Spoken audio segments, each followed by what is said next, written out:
Hi everyone, today I want to talk about the seasons and what causes them. The two causes of the seasons are going to be the revolution of the earth around the sun and the tilt of the earth on its axis. So, first thing I want to talk about is our revolution. The picture I have is not drawn to scale. We have our sun in the center here, and we have a counterclockwise revolution of the earth around it. I have drawn 4 earths representing the 4 seasons. We got winter, spring, summer, and fall. So we have our revolution, and next thing I want to do is introduce the tilt of the earth. Our earth is tilted at 23.5 degrees. And not only is it tilted, but it's tilted with this idea called parallelism. And parallelism means that the axis of the tilt of the earth is pointed in the same direction no matter where you are in the orbit around the sun. So parallelism can be drawn on our model here by drawing our axis for winter, spring, summer, and fall. So each one of these has our axes pointing the same direction. They're all pointed to the right of my paper.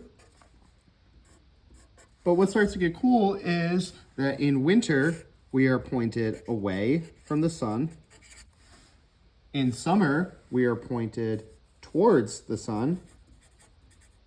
But then in spring and fall, we are neither pointed towards or away from the sun.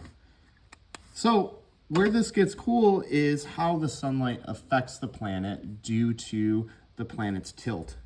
The first place I want to focus on is in summer. So we are tilted towards the sun. And if I now check out the earth, my model right here, I have my day side, my night side, and I have my direct rays of sunshine coming in from the left from the sun. So what I can do is I can tilt my earth 23.5 degrees towards the sun. And what this is going to represent is our summer solstice on June 21st. So I want to figure out where the direct rays are hitting on June 21st. And by direct rays, I mean our 90-degree angle of insolation. So if I have a 90-degree angle of insolation, it is going to fall directly on this line known as the Tropic of Cancer at 23.5 degrees north latitude. Now, what about where we live in Fairport? Fairport is north of the equator and even farther north of the Tropic of Cancer at 43 degrees northern latitude. In the summertime, we experience about a 70-degree angle of insolation. The sun is very, very high in the sky. But what about the Southern Hemisphere at this time? Southern Hemisphere starts just below the equator. It is receiving smaller angles of insolation during the summer season. But in this class in Earth Science in New York State, we are mainly concerned about our Northern Hemisphere. So now that we've talked about summer, we're going to go back to our orbit of the Earth, and we're going to focus on winter, where we are pointed away from the sun.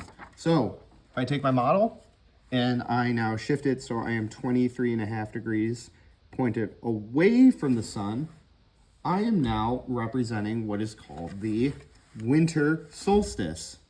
So to find where I need direct rays for the winter solstice, I'll take my 90 degrees and I fall on this line, this Tropic of Capricorn at 23.5 degrees south. So what is that like up in Fairport? Well, now the Northern Hemisphere is tilted away from the sun's rays, so that 71 degrees in summer is now closer to the 23.5 degrees of winter. The sun is barely up in the sky at a very, very low angle or low altitude. So we've talked about winter, we've talked about summer. Next on the list are going to be spring and fall. For spring and fall, we are neither tilted towards or away from the sun, but rather we're off to the side out into space. So to model that, all we're going to do is keep the Earth appearing as though it is straight up and down. Again, it is just appearing that it's straight up and down because we are neither tilted towards or away. So during fall, September 23rd, our fall equinox, direct rays, our 90-degree angle, are striking the equator, our 0 degrees latitude. Now up in Fairport, we have our direct angle of insolation or sunlight around 50 degrees. It's going to be the same exact thing for March 21st, our spring equinox, where we have 90 degrees of direct rays hitting at 0 degrees latitude, right on the equator. So, in summary, our Earth is tilted 23.5 degrees. We have an idea of parallelism, where each one of our axes is pointed in the same direction, but that parallelism leads to the Earth sometimes being tilted towards the sun, sometimes being away from the sun, and sometimes being tilted towards or neither towards or away from the sun. So I hope you found this video interesting, and we will be working much more in this topic as we work through our seasons unit. So have a great day. Let me know if you have any questions.